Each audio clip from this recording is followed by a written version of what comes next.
खुलुमबाय बेयो बड'लेण्ड इंखं टेलिभिजन दिनै 22 अक्ट'बर 2020 बिस्तिबार खालि सानसेनि बरादखौ नोंथांमोननि खाथियाव लानानै फैदों आं सदानन्द दैमारिया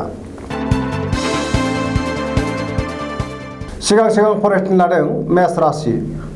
दिनैनि साना जोबोर मोजां मावनो लानाय खामानिखौ मावफुंनो हानानै गोसोखौ जोबोर गोजोननाय मोनगोन देहाया मोजाङै थागोन बहानिफ्रायबा मोजां खौरां फैनो हागौ रांखावरियाव जोबोर मोजां बेफार फालांगियाव मोजां मोननो गोनां धोनखौ मोननो हागोन नखराव अनलायनाय फैगोन बहाबा थांनांगौब्ला दिनै जोबोर मोजां गुबुननि गोसोखौ बोनो हागोन समाजाव मान मोनगोन लाइमोनफोरनि गोसोआ जोबोर रमान्टिक जागोन वृष राशि दिनैनि साना बारा मोजां नङा गोसोखौ जोबोर गुलुं गुजुं मोनगोन मावनो लानाय खामानिखौ मावफुंनो हानाय नङा गोसोखौ लोरबां मोनगोन रांखावरियाव बारा मोजां नङा बेफार फालांगियाव खहा जागोन साननायफोरा जाफुंनाय नङा बिसि फिसायनि गेजेराव नखराव अनलायनाय फैगोन देहाया मोजाङै थागोन गुबुननि हेफाजाब मोननाय नङा मिथुन राशि दिनैनि साना जोबोर मोजां गोसोखौ जोबोर गोजोननाय मोनगोन गोब्राब खामानिखौ मावफुंनो हानानै गोसोखौ गोबां गोजोननाय मोनगोन आया बांगोन मोननो गोनां धोनखौ मोननो हागोन देहाया मोजाङै थागोन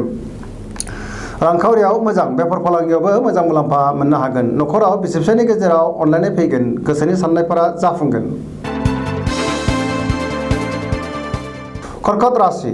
दिनैनि साना जोबोर मोजां गोसोआव गोबां गोजोननाय फैगोन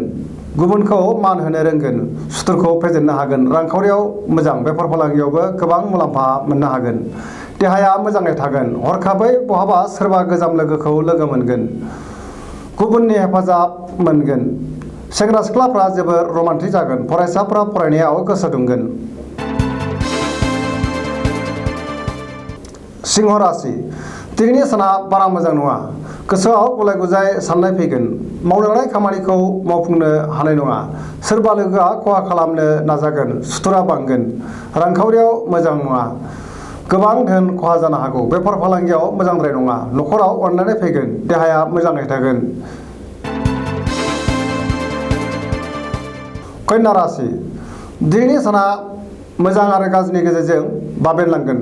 गोसोआव गुलाय गुजाय साननाय फैगोन गुबुननि गोसोखौ बोनो हानाय नङा बहानिफ्रायबा हरखाबै गाज्रि खौरां फैनो हागौ रांखावरियाव मोजां बेफार फालांगियावबो मोजां देहाया मोजां थानाय नङा गगा बायदिजों खस्थ' मोनगोन नखराव अनलायनाय फैगोन सेंग्रा सिख्लाफ्रा गोसोखौ उरां फारां मोनगोन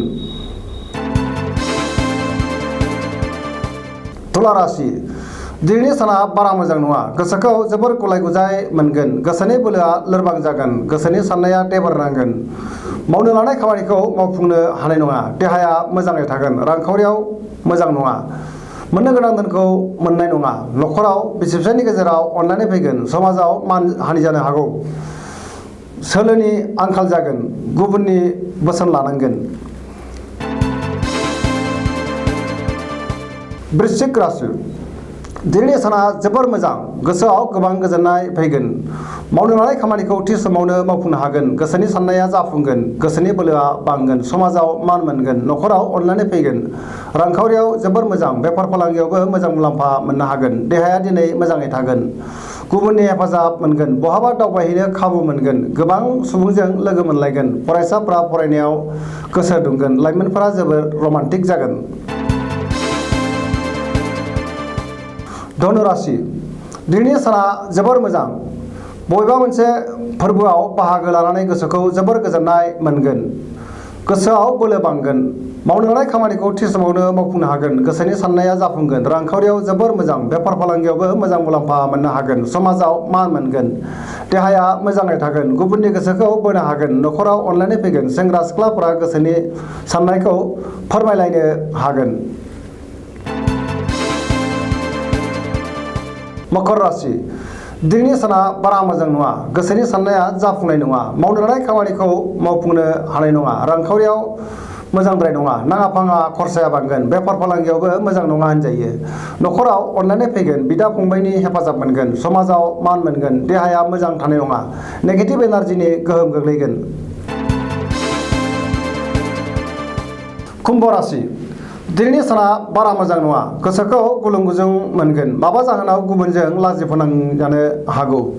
मावनो लानाय खामानिखौ थि समाव मावफुंनो हानाय नङा बहानिफ्रायबा हरखाबै गाज्रि खौरां फैनो हागौ रांखावरियाव मोजां फालांगियावबो मोजां देहाया मोजाङै थागोन न'खराव अनलायनाय फैगोन गुबुननि थाखाय जेंनायाव गोग्लैनांनो हागौ सांग्रां जानाया गाहाम। मीन राशि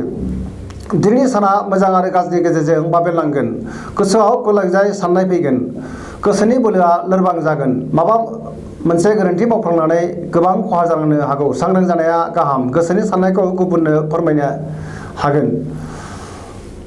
रांखावरियाव मोजां फालांगियावबो मोजां होनजायो न'खराव अनलायनाय फैगोन गोसोआ दिनै जोबोर रमान्टिक जागोन फरायसाफोरा फरायनायाव गोसो दुंगोन। दिनैनि राशि फरायथिया एसेनोसै जोबनायाव बेखौनो खावलायो जाहाथे नोंथांमोना सानफ्रामबो जोंनि बे बड'लेण्ड इंखं टेलिभिजनखौ नायबाय थायो आरो साबस्क्राइब खालामो एसेनोसै गोजोन्थों।